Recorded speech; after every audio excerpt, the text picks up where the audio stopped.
So everyone out there, thank you for the people online. I think a great deal of our people to the east already went to bed. So this is basically Europe, US, and whoever has found it in them to remain online. My name is indeed Bert Wolters. I'm an Azure MVP for 5 years now. I'm from the Netherlands. And if you don't know where the Netherlands is, you might be familiar with Amsterdam. Everyone who's going on holiday in the Netherlands always say that they've been in Amsterdam. So um, that comparison might just hold up. You can find me on Twitter under Bert Wolters, not that creative with names, and the LinkedIn URL is on your screen as well. And since we're all working from home, I thought this morning I won't do my hair today. Don't know if it can be shown on the screen, but I really didn't do my hair. Well, whatever hair remains. And today, I am going to talk about the topic Tao wrote about. So there are some big shoes to fill. And that's about governance. And governance, you in control. Um, the topic of today could has easily been governance 360-degree overview. I'm going to try and talk you through a lot of governance services. We'll even touch upon some compliance, where I myself previously, as a tech guy, didn't think so much of, but working at a bank for almost a year now, my opinion kind of changed, and I see the point of being compliant now a little bit more. Um, and governance and compliance are often mentioned in the same sentence, and not without reasons, because one can help you achieve the other one. So again, this is a 360-degree session. We'll talk on all aspects of governance, so even what governance itself is. We will talk about some governance services. You'll see a whole stack of services in Azure, which are all concerned or revolving around this thing called governance. Um, and then, if you know what services you might want to use to achieve governance, we'll take a step back.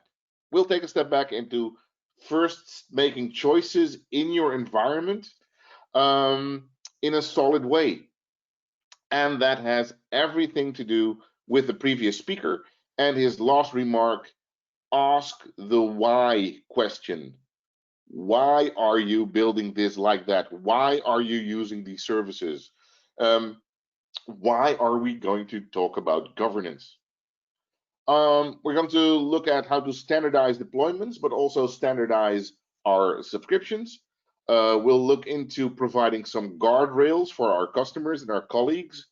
And why do I say it like that? Because I don't ever make mistakes. If someone makes a mistake, it's always my colleague or a customer. But maybe I should also provide some guardrails against my own mistakes. And we'll see them in the portal as well. We'll see how to add and use additional information we can provide with services in Azure, um, and also how to lock down environments. I mean, no woman, no cry, no changes, no cry, right? And this all in about an hour before Steve comes on stage and rocks his in-depth session. So, first things first, governance. What is this governance thing? Well, let's take a step back. Let's look at it from a customer's perspective. If I go into a new venture and I visit a new customer, those customers can have a lot of questions. And on the screen now are just a few of those questions. Okay, so we're going to the cloud and I need a subscription. How do I set that up? How do I group my applications then? How do I divide my development and my production workloads? Can I get alerts? Is there monitoring present? I have legal requirements. my data has to stay in certain countries. And that is, in most cases, just a gut feeling, because there are very few laws that state that data needs to reside in, enter your name of your country there. It does say something about a region, or you must be able to point out where your data resides, except for some countries in the eastern part of Europe, because I know that they are named hard in laws there. But for instance, in the Netherlands, we as businesses need to be sure where our data resides. And manager number one will say, I need to point out where my data resides. That means I'll have to go to a data center. I'll have to point at the hard drive with my finger and ensure that that data is on that drive. And another IT manager will say, Bert, where's my data? It's in Azure in Amsterdam. Oh, that's to the south. Okay, I know where my data is. So that's about trust instead of really hardcore legal requirements. But that is our business. It's not technical anymore. It has a lot to do with people and convincing people and giving them the trust. But also, is there a way to see any risk or compliance issues? This earlier today, Kevin already discussed the Azure Security Center.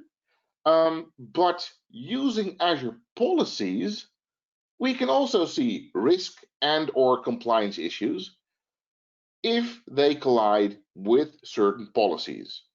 And yes, policies is a cool new way to standardize our deployments. So, a few common fears from our customers are unsecured personal data, to have service unavailability in the cloud.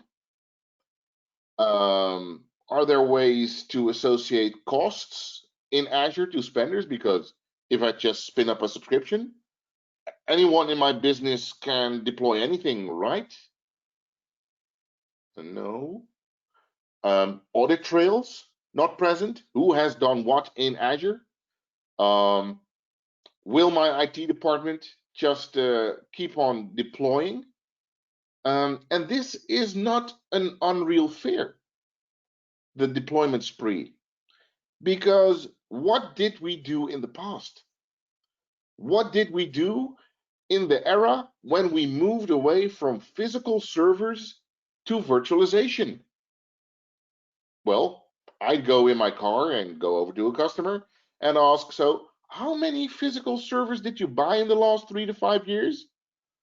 Oh, that many. Okay, then I'll use your input, let's say 10 servers, to size your new virtualization environment. And each and every time I went away from that customer's location, I'd get a call within 3 months. Hey, Bert, my virtualization platform is full. How come? You said you'd buy 10 servers over the last 3 to 5 years. But yeah, we had capacity on the virtualization machine. We had a Windows Server data center license, so we could just spin up virtual machines all over the place.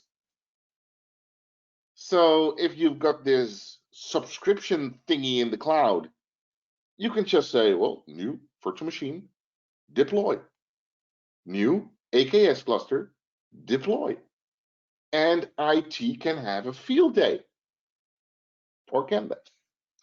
And of course, one of the trickiest things for businesses is to have data outside of a controlled region.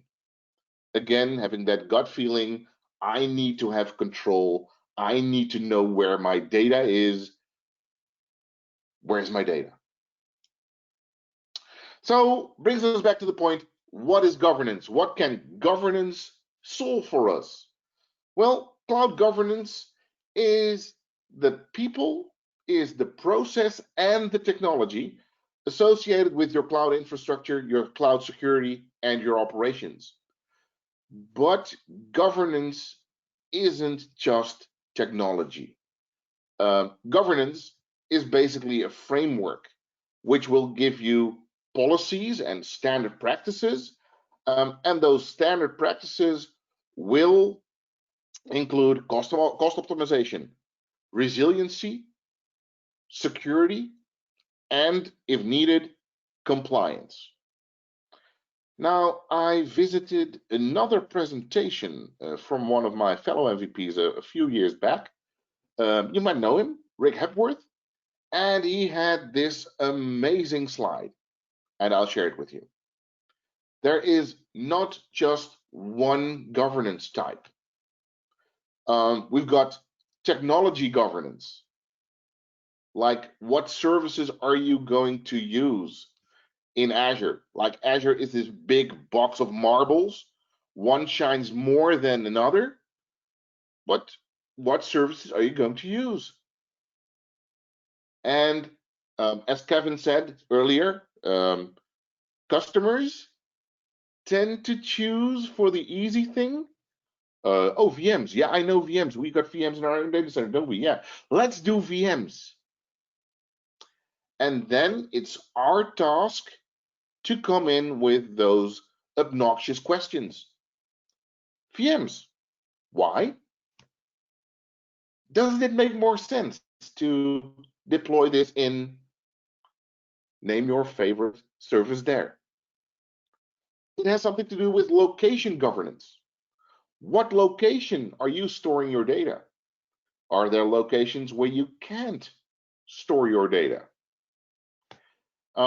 There is security governance. Who is doing what? And even more important, why? And maybe more important, for how long? And we've got cost governance, because we can run anything we want in any cloud we can think of. But by the end of the day, if it isn't efficient, it won't be a success. A lot of people ask me, Bert, you're an Azure fanboy. Is it cheaper to run my stuff in Azure? Most of the time, I'm afraid it's not cheaper, but it's easier. There are ways to make it cheaper, but that again has everything to do with your internal company policies. You'll have to do a little bit of cloud thinking instead of just picking up everything from your data center and copying that into Azure. There are more modern ways to deal with resources in Azure. So cost governance, and of course, in Azure, we've got our own little consultant as a service, and that's called Azure Advisor. And Azure Advisor is indeed one of the governance services in Azure. Azure Advisor will advise me on how to save money on Azure usage. Okay, so what are those Azure governance services then? Well, these are a lot of services in Azure and something outside the box. Let's have a look here.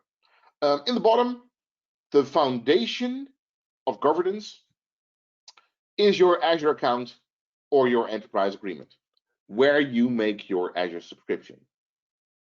Because the Azure subscription is the beginning of all usage in Azure.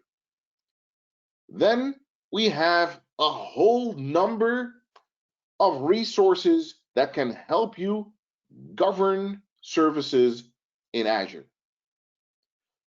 We've got Azure policy and audit services.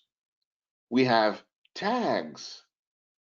If you're not using tags today, I almost said you're doing it wrong. But I think you are. I think you're doing it wrong if you're not using resource tags. I'm sorry. Well, what you can't do without There are the resource groups. We have the Azure Graph API, which you can use in your governance scenarios. We have roles-based access control. We can decide which engineers in our environment can do what, and we can do that into an incredible level of detail. We have management groups to ease our governance. We've got resource logs, Azure Advisor we just discussed, and we have the Azure Security Center.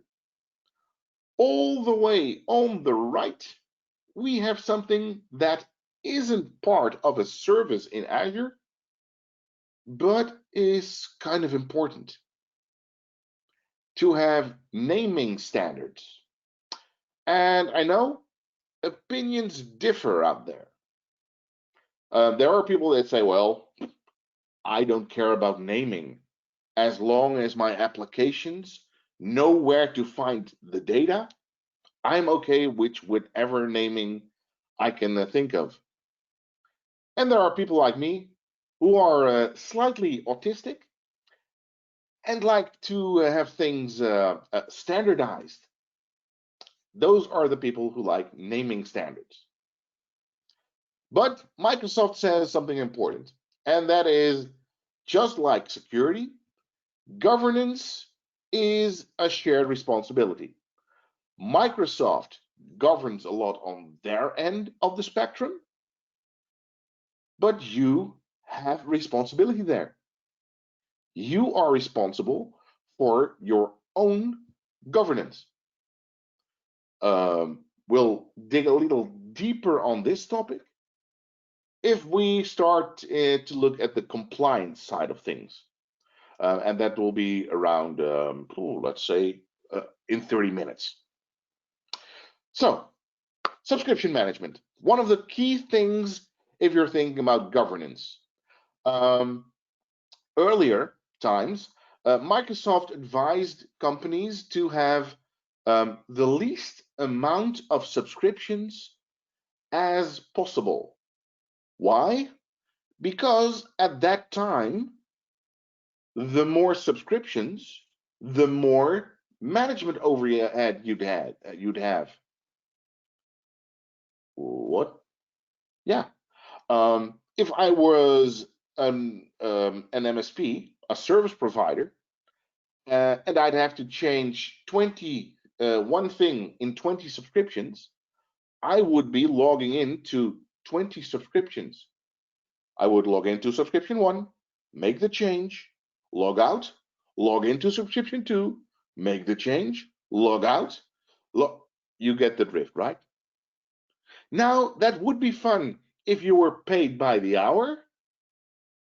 It wouldn't be so much fun if you really appreciated your people and you wanted to have them stick with your company for more than 2 or 3 months.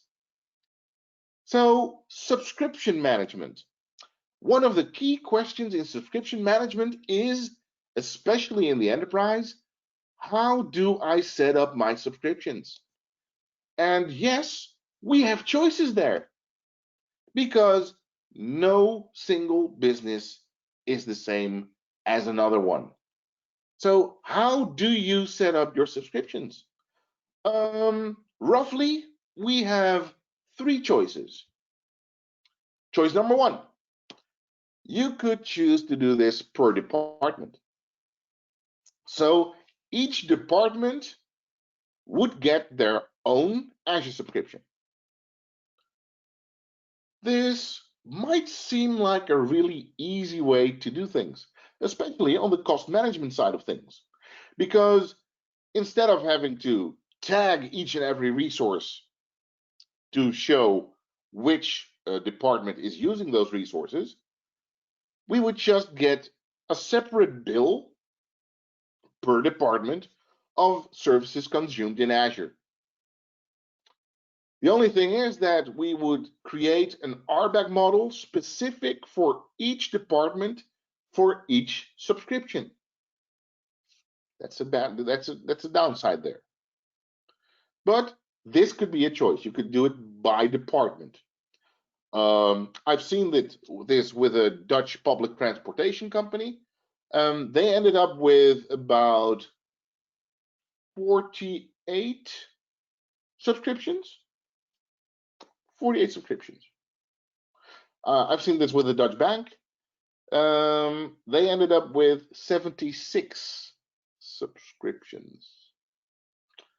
That are a lot of subscriptions. Okay. Another choice then, because I said there were three choices. Another choice. Here we go. You could think of doing it per environment. So if you think about your dev, test, acceptance, productions, I've seen this work with a company, and they had 4 subscriptions. One for dev, one for test, one for acceptance, one for production. The only thing is, you might run into some limitations. For instance, a limitation of an Azure subscription is to have 800 resource groups. In a single resource group, you can have 800 resources. Now, if you don't think that in the foreseeable future that will be an issue, this could be one for your company per environment. But if you want to really go crazy in creating your subscriptions, there is one other choice. And that is to create a subscription per application. I have never recommended this one, a subscription per application. This will mean that each line of business application will get its own subscription. This means that each line of business application will at least have a single virtual network, but also you'll receive a separate application-specific bill from Microsoft at the end of the month, because billing is still done on a subscription level or on an enterprise agreement level. But still, you'll have great insights natively on the application. So what's the outcome after this? Okay, we will try to govern the environment, but for subscription design, there's at least no one size fits all. Every customer requires custom work to make the subscription model fit for that specific situation. All right, so step 1 is figuring out how to deploy your subscriptions. All right, after step 1 comes, indeed, step 2. Step 2, how do I name things? And then the thing, naming convention begins. And in enterprises, and I've witnessed these meetings quite a lot in the last few months again, these can be really, really long meetings. And why?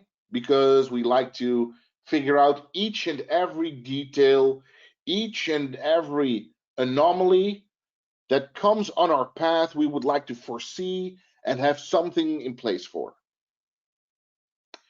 So a few basics, and this is right from the AZ 900 course. Point number 1, you should have a good naming convention in place before creating anything in Azure. I quite agree. And with a naming convention, well, I don't agree here. A naming convention ensures that all the resources have a predictable name. No.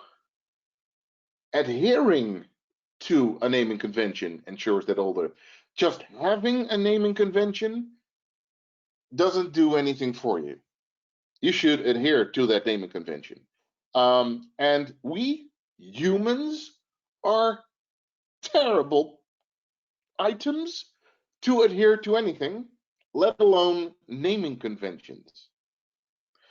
But luckily, in Azure, we've got some help, because each and every service can have their own way of having to specify the naming. I'll be more specific in a few slides.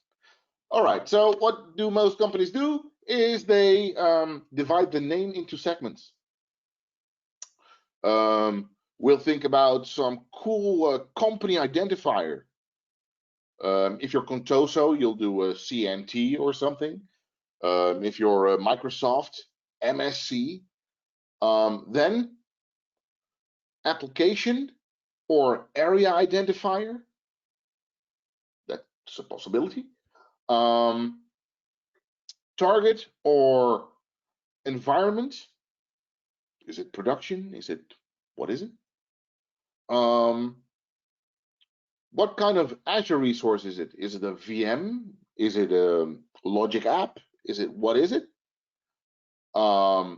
Then we've got something for additional clarification.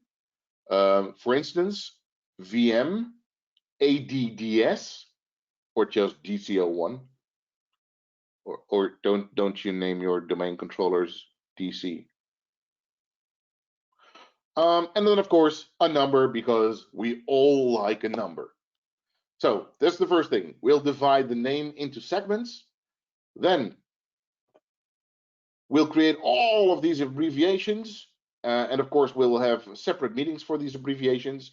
And afterwards, we will have this whole thing written out. This is our naming convention. Yeah. And then someone like me steps in. Someone who is paid to ask you difficult questions, like why? Why what? Bert, you just told us that this is a good idea to have a naming convention in place.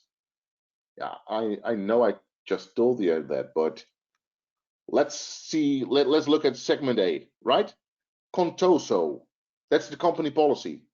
Yes. Is there anything in your subscription which isn't part of Contoso? No, it's the company subscription, so it's the Contoso subscription. So why do you put Contoso in your name? Oh yeah, yeah, yeah. Human resource. Okay, cool. Segment B. Do you do cross-charging inside your company? No, we don't do cross-charge. This is just IT's cost. Okay, so why is that important to you? And don't get me wrong, people. I'm not here to bash your entire world. I'm just here to make you think. What you do must have purpose. If the entire company of Contoso is using that subscription, you don't need to put Contoso in the name, because everything is of Contoso, right? All right. Then the tedious thing with Azure. The tedious thing with Azure is that each and everything you deploy in Azure needs a name, right? So your virtual machine needs a name. And the virtual machine name can be 15 characters, because the 16th character is the NetBIOS. Oh, okay, 15. Okay, yeah, I get that. Storage account, 3 to 24 characters, lowercase letters and numbers, no hyphens, no spaces, no nothing. And oh yeah, globally unique. So let's say your company name is Johnson. As a storage account, Johnson 001 might be taken.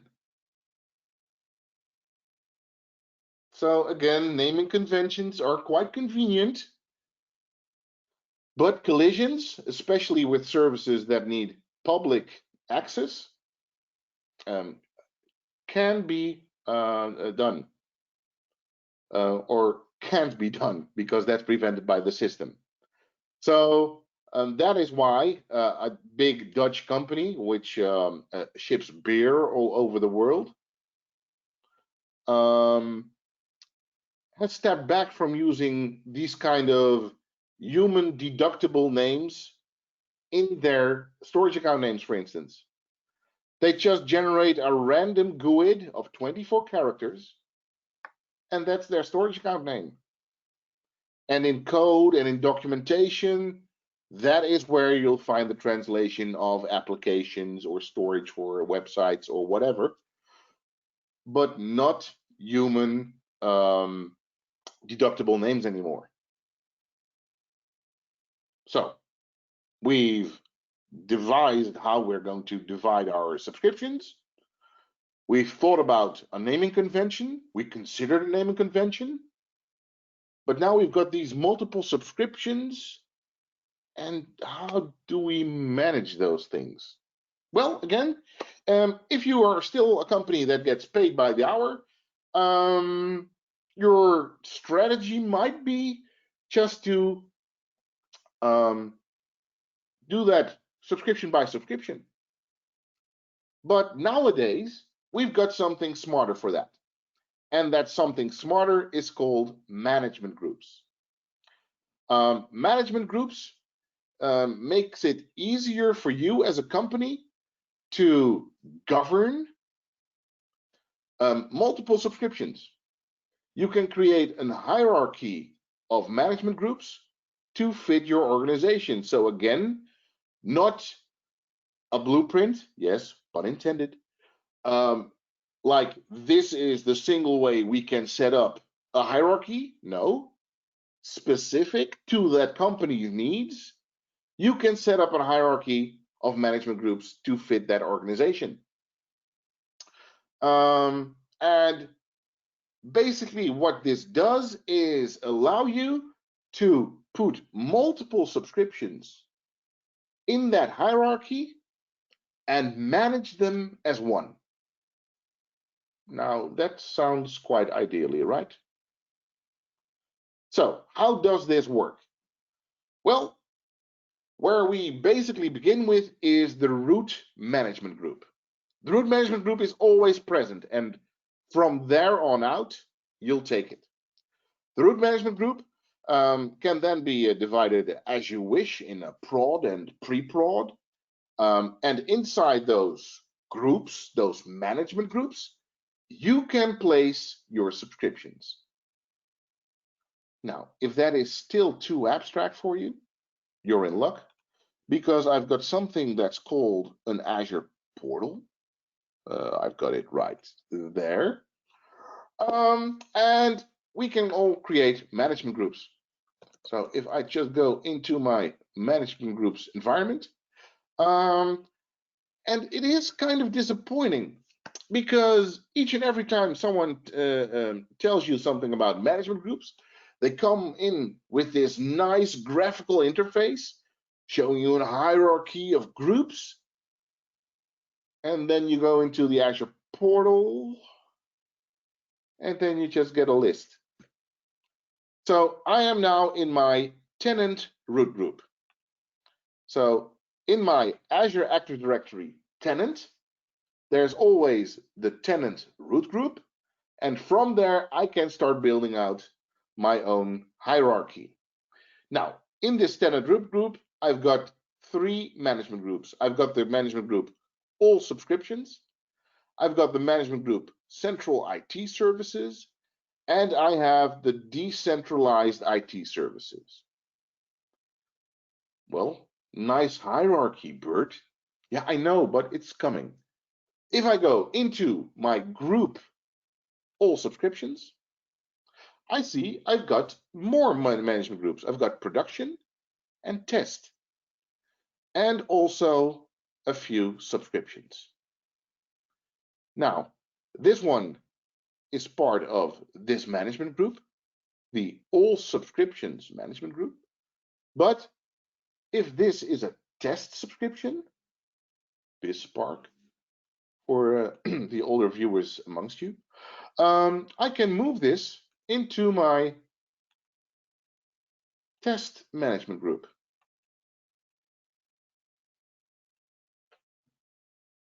This takes a few seconds, and then the user interface will be refreshed, and it's gone. No, it's inside my test management group.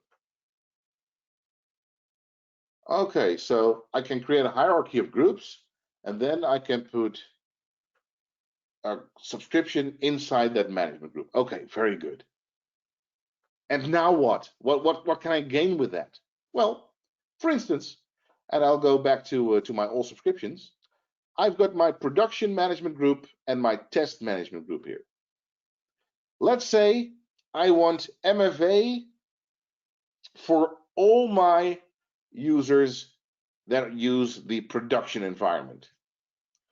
But in test, I'm not really concerned with using MFA. Dumb decision, but still, it could happen. What you could do is create an Azure policy, connect that one into your production management group, and then everything in your production management group would automatically get hit by MFA each time people log in. Oops.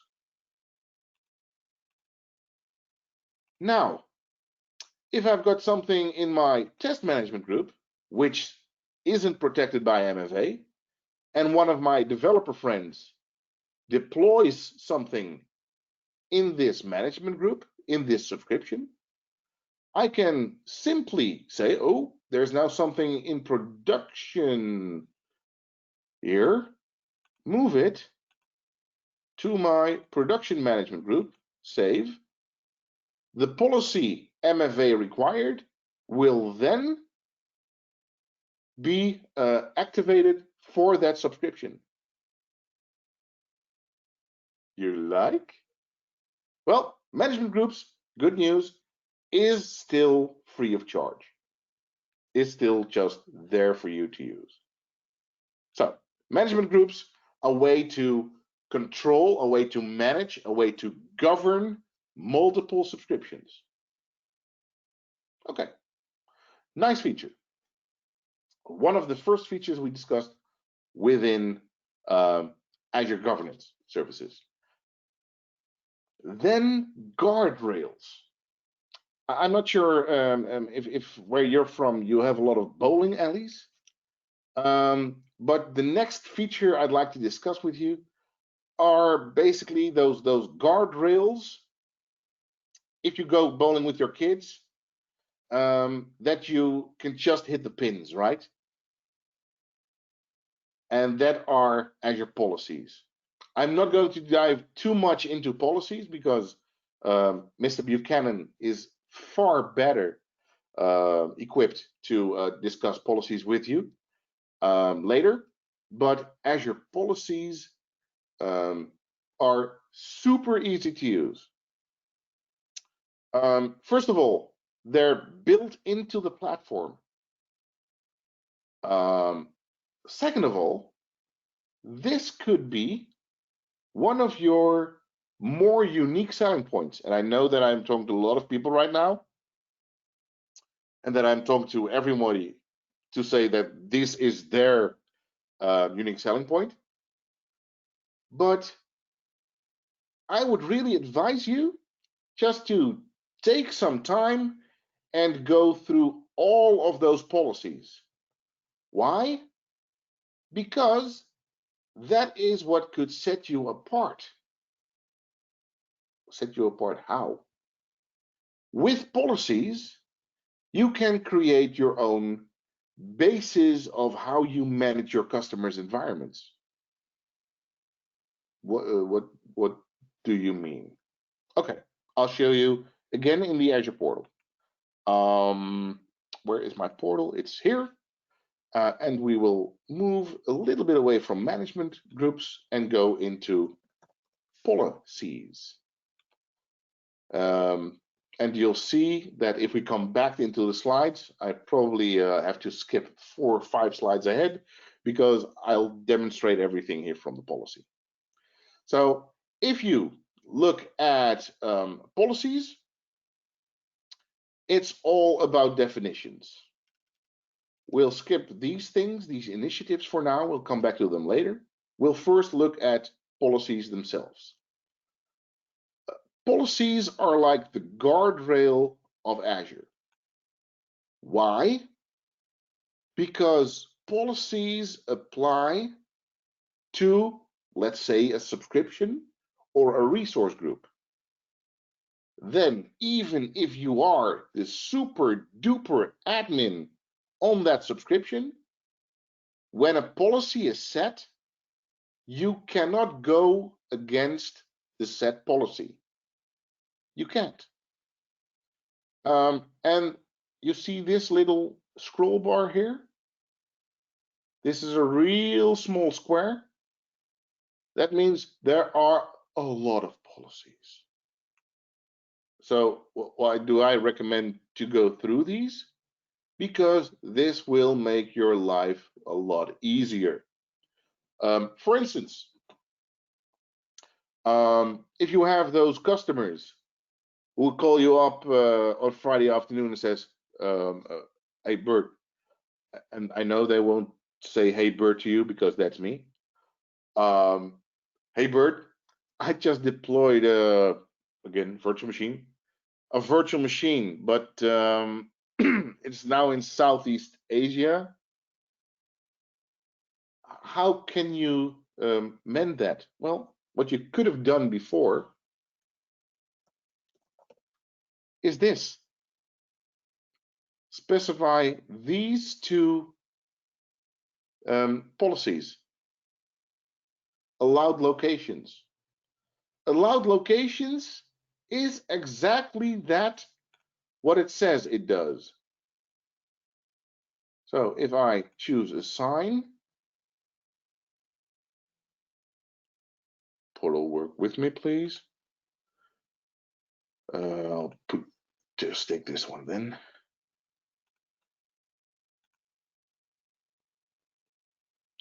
It's going to be one of those days, guys. Then I'll do it from here, I hope. Oh. Then I'll refresh the portal.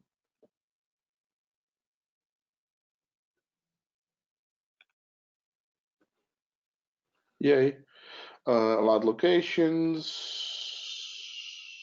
view definition. Let me see. Parameters. It will just give you a checklist where you want to be able to deploy. With a lot of my customers from the Netherlands, I often see is that we select North Europe, West Europe, that's it. Allowed locations. And then not even the super duper admin within this subscription, the owner of the subscription, can deploy anything in another location. So go through this list of policies and see what your initiative would be. An initiative is nothing more than two or more, or one or more, is technical to be exact, policies grouped together. Okay, so you could make your own inside Azure management initiative. That's the way you want to manage your customers, your environments. That are policies. Policies can be set on subscription, can be set on resource group, but can also be set on those management groups, the layer on top of multiple subscriptions.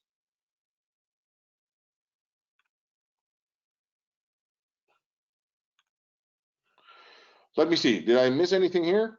Oh yeah, something relatively new is the ingest policies for virtual machines. This basically lets us control resources or services inside a virtual machine. Relatively new. This will also allow us to stay compliant with our own corporate standards. Two ways of going through these policies is to put it in an evaluation mode, or to put it in sort of a repair mode, where it can also fix stuff that is out of order. So Azure policy, I would get the hang of that. Initiatives, again, a group of policies, but you'll get these slides later on, so you can read everything that's on the screen. But as we said, our friend Steve will dive much deeper into Azure policy later. And that's the session next to this one. So if you really want a coffee, yeah, you'll have to hold out for a little bit longer. Then compliance. Don't fall asleep just yet. We'll try and make compliance a little bit more fun than the word actually makes you think it is.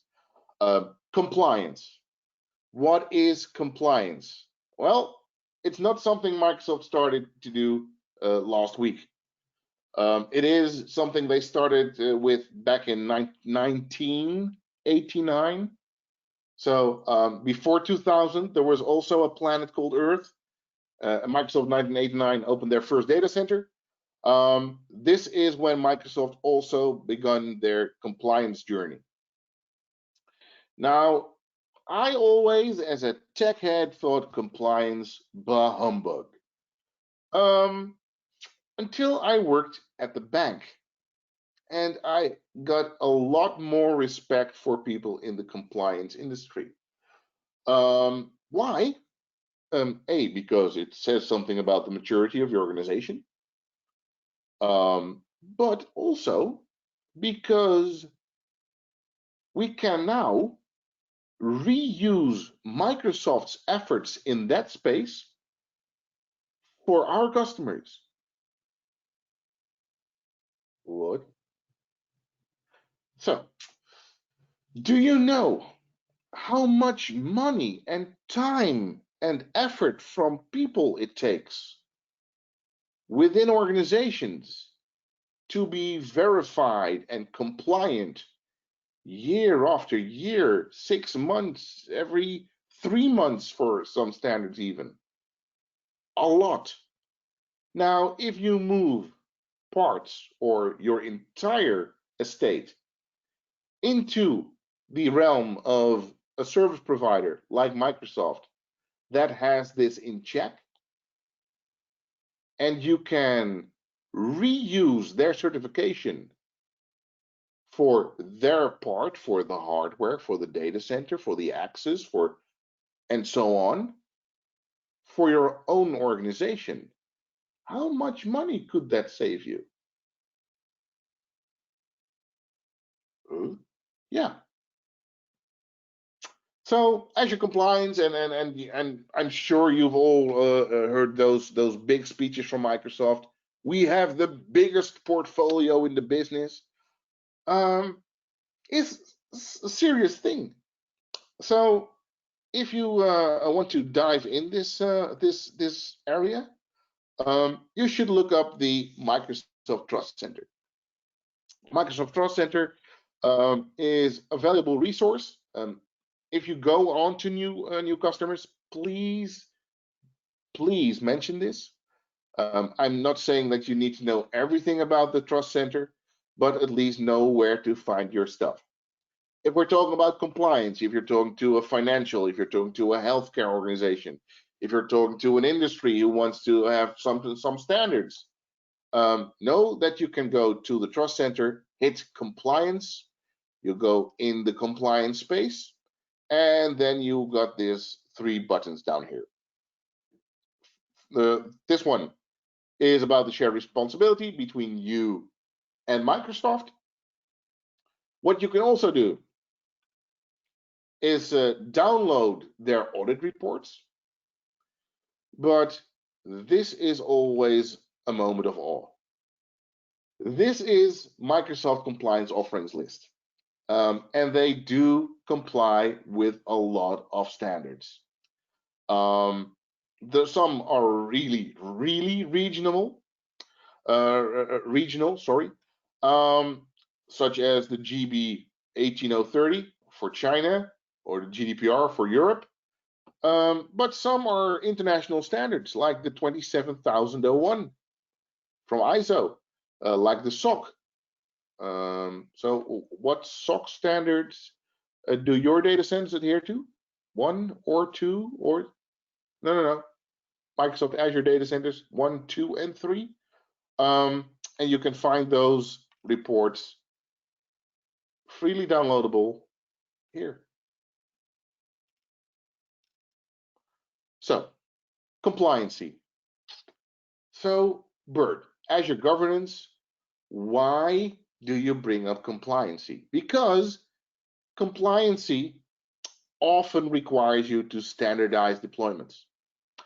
And the standardization of deployments, well, you heard the questions after the last session, right?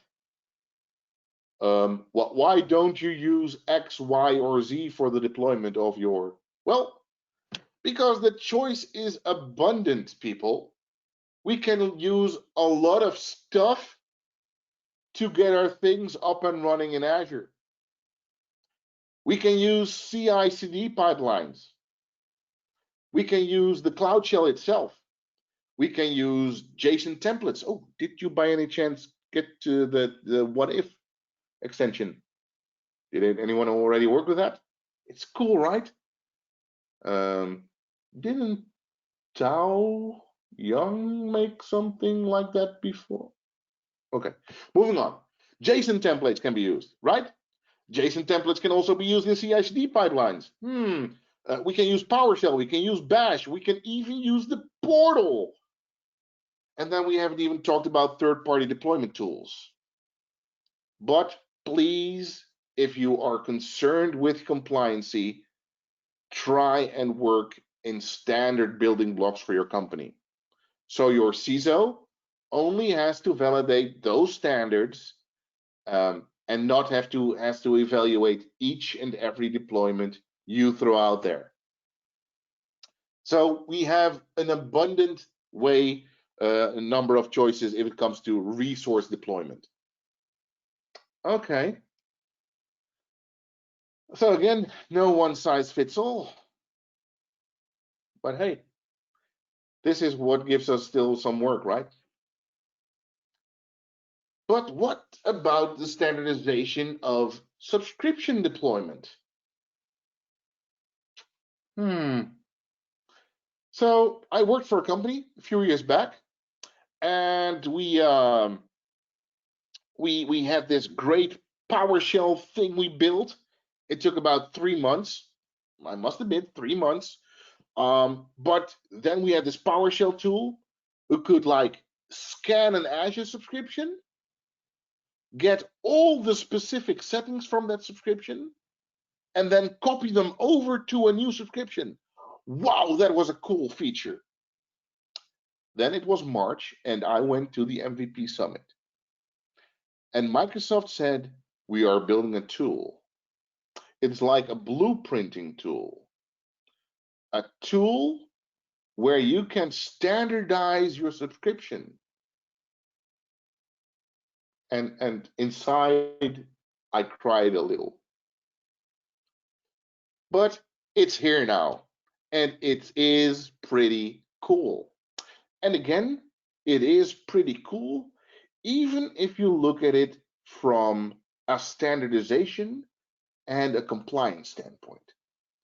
Now, if you look at blueprint, which is in fact one single word with a P in it. Blueprints. I can go to my blueprint definitions, and I can even go into creating a blueprint. I can start out with a blank blueprint. That's of course always a good idea. Or I can use an example. For instance, an ISO blueprint. Or are you from shared service? Oh, an ISO shared services blueprint. So what is in an ISO 27001 shared services blueprint then? Let me see. Oh, resource name, blueprint shared definition location. I'll put it there, up in the tree, artifacts. Oh, really? No spaces. Okay, all subscriptions. Next. There are quite some policies there. There's a template in here. A couple of resource groups, a jump box. Okay. This will deploy something. But this will blueprint out each and every time this same resources in your environment. Okay. So what, Bert? Okay, so what? Let's say you've got this average customer, and I'm sure you'll get average customers as well. And each average customer of yours will have a logic app that does X, a storage account for diagnostic data, a couple of standard policies you've just filtered out of Azure Policy, standard resource groups, a jump server. Oh no, we've got Azure Bastion for that now. Darn. Standards. You can put that into a blueprint. You can even put in your own standard RBAC model into a blueprint. And each time a new subscription is handed out, hit that subscription with your blueprint. Standardization. Or you could still believe in pay by the hour and say, oh yeah, customer, yeah, we'll onboard you. That'll take 3 days, but we'll set up everything manually because we're Azure craftsmen. And we will be bankrupt basically in 2 years because everyone else will be faster than us. So, blueprints, standardized way to stamp out subscriptions. They can hold templates, they can hold policies, and they can hold RBAC models. So, you just saw a standardized blueprint for ISO 27001 shared services. That, of course, will also feed back into Security Center, Azure Advisor, and all of those advisory services to see that you are or are not compliant. Good news, Azure Blueprint is now also supported if you want to do deployment through JSON templates and through CI/CD. I included a link to a gentleman's blog about that here down below. And of course, you'll get the slides, so you'll also get this link. Then, tags, adding additional information to resources. Tags are super duper important for my customers. Why? Because it can save them money. I think last year, November, Microsoft made the shift from having 15 tags per resource up till 50 tags per resource. I haven't hit the limitation of 50 yet, but maybe other people will. So basically what this does is allow you to give additional information with the resources you have deployed. And what I see out there in the field, that there are basically two camps, two streams. One is that you have a tag for billing, cost center 1, 2, 3, 4, 5, etc. So tags for billing. But even the technical tags are often used to influence billing. What? Okay, so for the people first, tags for billing, what we can now do in the Azure portal, just go to subscriptions, but you can also go to cost management. I'll go into my MSDN platform subscription. I'll do a cost analysis. And then if the screen just slides over, and this works, I can group this by tag. So in the past, what we had to do is we had to create a Power BI workspace, connect our Power BI up to our Azure subscription, and then we would get those nice numbers and our spend per tag reports. Now we can just do that in Azure Cost Analysis. That's cool, right? Now, what I just said, if we use them for automation, we use them technically, we basically influence billing. Auto stop and delete test servers. Now, I'm not sure how you guys handle that, but the enterprise I encounter often have this internal rule. You can request a test server, but it's only valid for 3 weeks. After that, we'll delete it.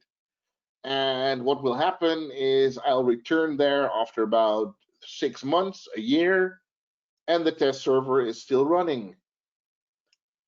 Even worse, no one dares to shut it down anymore because we don't know what's running on the test server now, and it might be production, and we don't know what we kill if we shut down that single server. But hey, we already paid for that server, right? For the virtualization host it's running on. So we don't care. In Azure, we care because if we run a server, it costs us money. So what we do with tags for automation is give it a validity date, and with Azure Automation, shut it down post the validity date. 3 weeks after the validity date, if it's still in a stopped deallocated state, we will delete the test server automatically. Shutdown and startup parts of your estate will save money. We will show who deployed what. Yes, I know it's in your ITSM system as well, but it's a separate system. What if you would just have that metadata present inside Azure? Maybe show which resource is in what environment, but this directly ties in with how you've set up your subscriptions. You see, some things are currently now falling into place, grasping into each other. What choices did you make by setting up your subscriptions? Directly affects how you set up your tagging. And then once you've got everything in place, lock the door when you're done. With Azure Logs. Azure Logs, I always refer to them as the one check mark I can set into my Windows Server Active Directory domain services. Not sure if everyone's familiar with the MMCs from Windows Server Active Directory, but if you go into users and computers, we had something called a organizational unit. You might recall that one.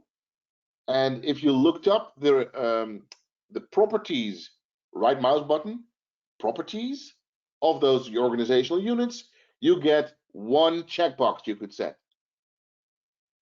Protect against accidental deletion.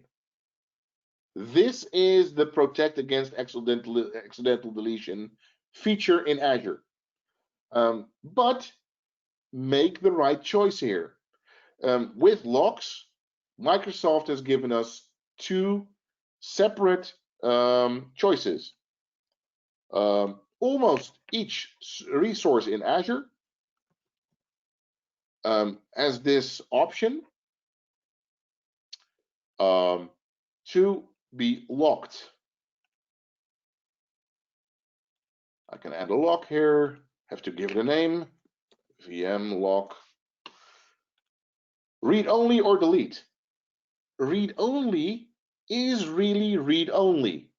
If the virtual machine is shut down and it has a read only lock, I won't be able to start the virtual machine. Then you see a couple of choices up here that are even more dangerous. Lock the resource group. Everything in the resource group is read only or delete locked, or everything inside the Azure subscription.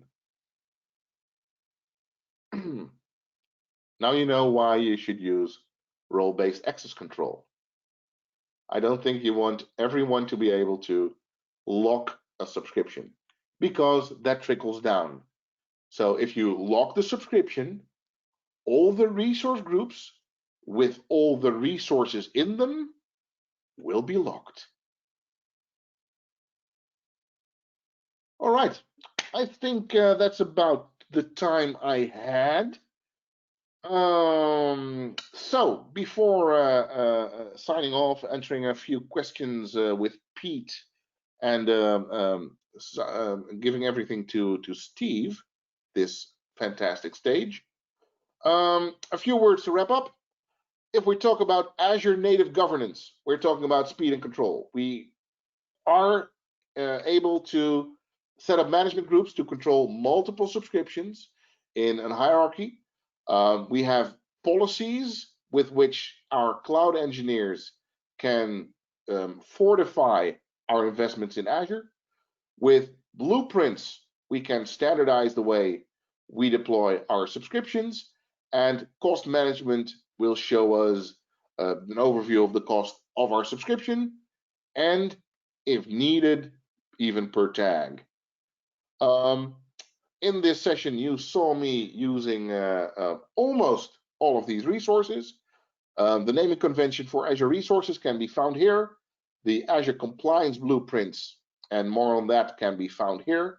The Azure Policy GitHub, there's a separate GitHub for Azure Policy templates, can be found here, and the Azure Trust Center, of course, through this link.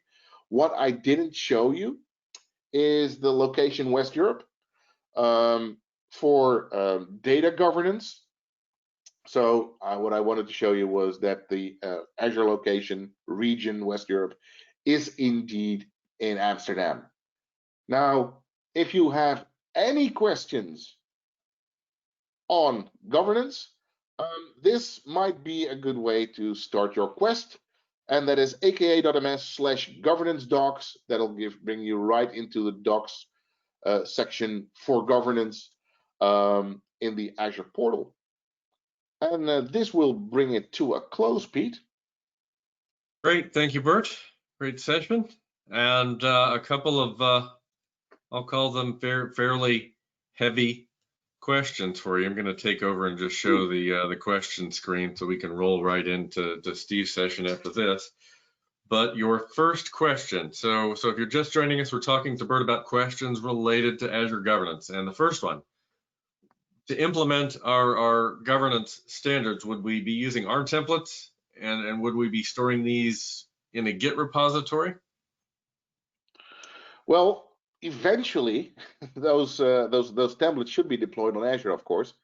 I think they should be deployed to Azure, and if you have already built up certain resources in Azure, you should do that in an audit way, so you could see where you are not compliant with your own policies, instead of doing the auto remediate thing, where things might just fall over on you.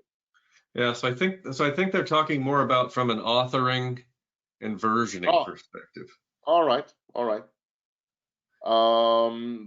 Well, I don't have an experience on that one. Yeah, so we'll park that for now. Yeah. And we've got one more question here. And when we get to the end of Steve's session, if that question hasn't been fully answered, I'll Yeah. jump in with Steve and we'll address that. So the person who asked that, if you're not going to be here for Steve's session, let me know and we'll address it faster. But there's a bit of discussion there though, for sure. So the next question, Oh. what team is typically responsible for cloud governance? Is it one team, or is it multiple teams and one team designs and another implements? That seems like 4 questions, but all around the same process. And that is also an organization-specific question, because it could be that there's really one central department in the organization that's busy with that.